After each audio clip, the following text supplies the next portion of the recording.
Hello everyone, I'm Gerard and I have here a completely built LEGO set 75978 Diagon Alley from the Harry Potter team.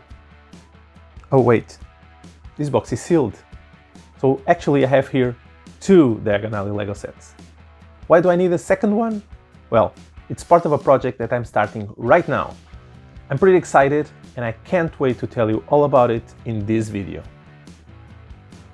The Diagon Alley is a great set.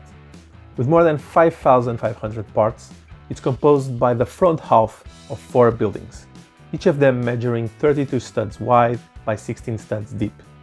That's the size of half of a modular set. And although these buildings are a bit shorter than the average modular, in total this set is almost the equivalent of 2 modulars.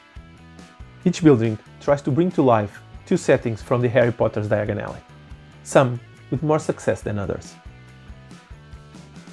It includes 6 shops: Ollivander's Wand Shop, the place to go to find the perfect magic wand for you; Scribulus, where you can get all your writing materials; Quality Quidditch Supplies, the place where you can get the best brooms; Flourish and Blots, where you can get all your school books and even an autograph from your favorite author; Florian Fortescue's Ice Cream Parlor, the home of all the magic flavors; and finally, the Weasley's Wizard Whizzes, the dreamland of all the pranksters and tricksters of the magic world.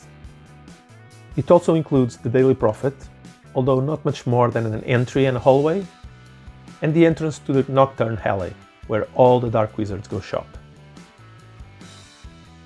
The things I like the most about this set are the architecture and design, really faithful to the Harry Potter universe, the very cool interiors, and the fact that each building is as wide as a modular set, making their fronts fully compatible. What I don't like that much is the fact that there are only half buildings, open in the back. I can understand the option, as it increases the set playability, but I really prefer the modular format. Also, it tries to include too many settings, and some of them really fell short due to lack of space. So I got this idea. What if these buildings were converted to the modular format? They would fit better with the modulars. And with the increased space, some of the settings that I felt were not up to par could be improved. This was so obvious to me that I thought someone else must have done it already. But I searched by Diagon Alley modulars, and the only thing I could find were videos of people trying to fit the Diagon Alley into their modular cities.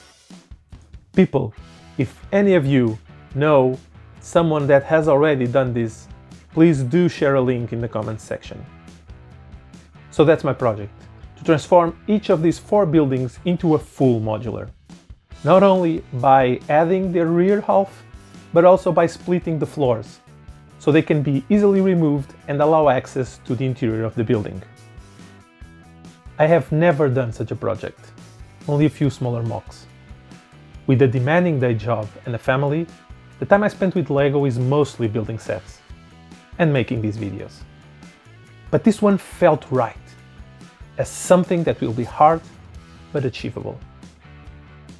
I also felt the need to share it in my channel from the beginning.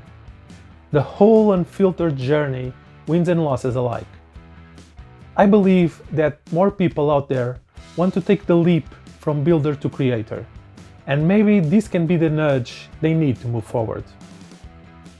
I'm starting this project right now, and I have no idea how many months it will take me, or even if I will succeed.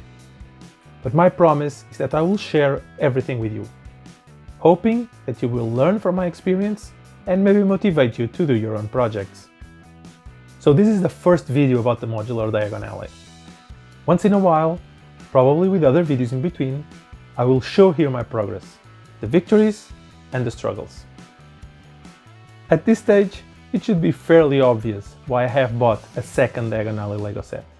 I will use most of its parts in this project. For sure it will not be enough. I will need other parts, and I will have to figure that out as I go along. But for now, having this second set will give me a good head start. I hope you find this project interesting, and that I can count with your support, either by subscribing the channel or cheering me up in the comments. I'm very excited with it and happy to share it with you. Until the next video, stay safe and keep building.